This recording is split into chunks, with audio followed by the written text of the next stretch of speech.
Ninjani? Siyaphila.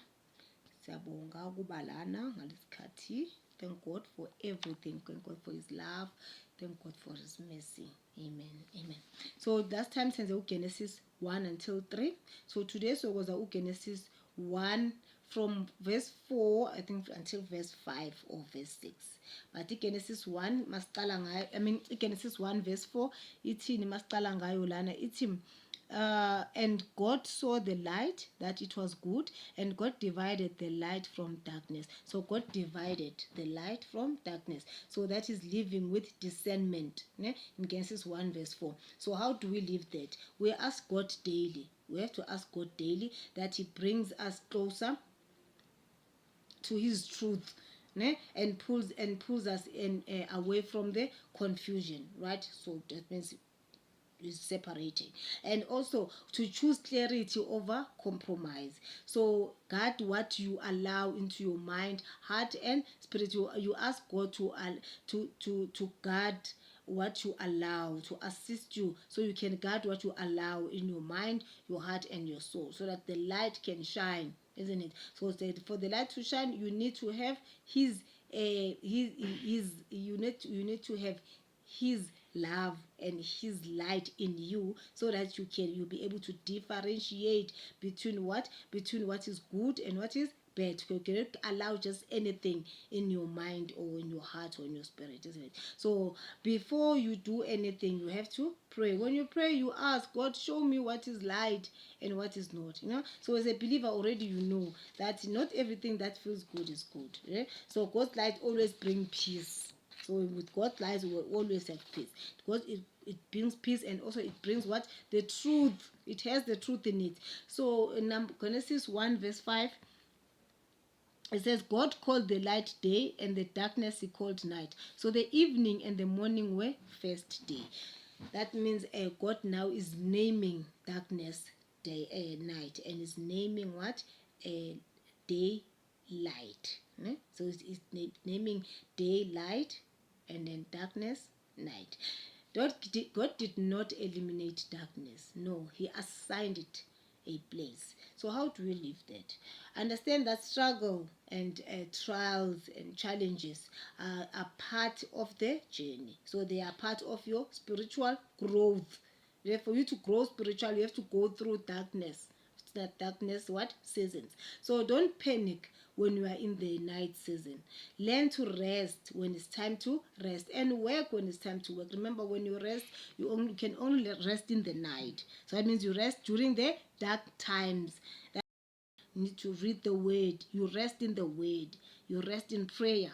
You rest in fasting. Yes, you rest with God, so that after the darkness is past, when the morning comes, the morning will come with joy, and then you will enjoy the light, because you can only enjoy light after you've been through the dark, right? So you cannot be in the dark and come in the light being the same. It's not going to be possible. That means you did it's not possible. That's why there's dark and then there's light, so that you can enjoy light, isn't it? So there's winter and summer.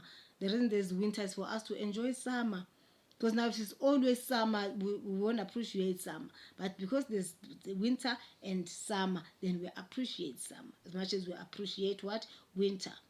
So darkness is temporary, right? God already defined its limit. Darkness operates only within the limit God allows. So your hardship cannot be beyond what God permits. It may be real, but it is restricted. So dark seasons can shape you, but they don't define who you are. They are tools, not masters. So light always has the final word. So in Genesis, God spoke first, not darkness. So light didn't fight darkness. It appeared and darkness moved. So meaning God's word is stronger than your situation. When God speaks, darkness adjusts. So let God define you, not your circumstances. So you stop naming yourself by your struggle, right? So let God name you by his truth. You are loved, you are chosen, you are strong, you are more than a conqueror. You are wonderfully and fearfully made.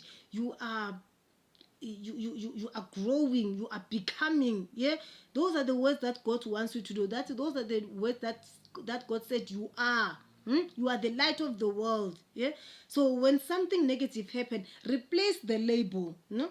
So, like for instance, if this is a setback, you don't say it's a setback. You just say this is a season that is passing. Because if God names it, that means He can control it. So in Genesis 1 verse 6, Genesis 1 verse 6, you can just go there. Genesis 1 verse 6. Then God said, let there be firmament in the midst of the waters, and let it divide the waters from the waters. Thus God, verse 7, thus God made the firmament and divided the waters which were under the firmament from the waters which were above the firmament. And it was so, right? And God called the firmament heaven. So the evening and the morning was second day, right? Then number 9, it then God said, let the waters under the heavens be gathered together into one place, and let the dry land appear. And it was so. So Genesis 1 from 6 until 9, let there be void between waters. So God creates the sky by separating waters. Space is created before life fills it. For instance, a baby, if the baby must come into the world, the mother's womb is already prepared for the baby to sit in here. Because even if when the baby is already in the mother's womb, when the baby grows, the womb expands automatically without any pain. They see the creation of God. So God created heavens and earth. God created the world before the human being was in the world. So God created space and everything before He filled the world with humans. Do you understand? So God prepares before He produces. He prepares before He produces. So we have to be patient in seasons when nothing seems to be happening. Trust that God is making room for what's coming. Don't rush God's process. Remember, God is preparing, not delaying. Preparation season are not wasted season. So build on firm ground. Remember, I said there was a firm ground. So dry land appears. That means stability replaces chaos. So create spiritual foundation by prayer, scripture, obedience. So you create your foundation to be in a firm ground. By what? By prayer, by scripture, by obedience. So let God gather what overwhelms you. He's the only one who can gather that. God also brings what? Stability before increase. So God also builds small but strong foundations. Small but strong foundation. Because stability comes from consistency, not intensity. Right? So what do I mean by that? One scripture lived out. A scripture a day. You can just leave one scripture a day. As we are reading them one by one by one, you can just leave one scripture a day, right? But you read one scripture, you leave it. So many scriptures, because if you read so many scriptures, you will end up ignoring them because there's too many of them. You even forget. But if you take one scripture and meditate with that one scripture and leave it and be the word, leave the word, then consistency will continue because you're not overwhelming yourself with so many scriptures. So obedience is a small thing. So if you obey every day, you obey kancane kancane, you'll end up being an obedient person. So dry ground means you are rooted.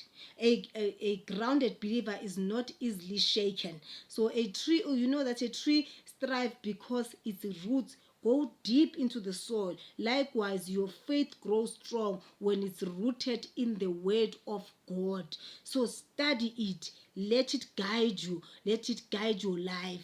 Every day. It is consistent. Consistent. It's not you cannot read the whole Bible and then just once and then expect to leave it. It's not going to work. So every day you pray, every day you read a scripture, every day you live by the word of God, every day you live by the guidance of God. So you allow Him to be who is supposed to be in your life. So let's enjoy Genesis 1 and Genesis 1 verse. That was Genesis 1 verse 4 until 9. So our next video on YouTube, it will be on on Genesis 1 verse 10, because this is until 9. Verse 10 until, I don't know until man, but we'll just see to there as we just read Genesis 1 until 9. I don't know until what verse. So thank you very much for your time. May God bless you. May God bring you joy. May you be able to align yourself with the word of God. May you be able to differentiate between good and bad. May God assist with that with carrying of the cross. May God be with us every day of our lives, knowing that we are the daughters and the sons of God. We're the children of heaven. That's why when we pray, we say our Father, because He is our Father. He will never leave us nor forsake us. He's always with us, taking care of us. We just have to call His name and He will answer according. Even if it does not answer, that is still the answer. Thank you very much for your time. Enjoy your day.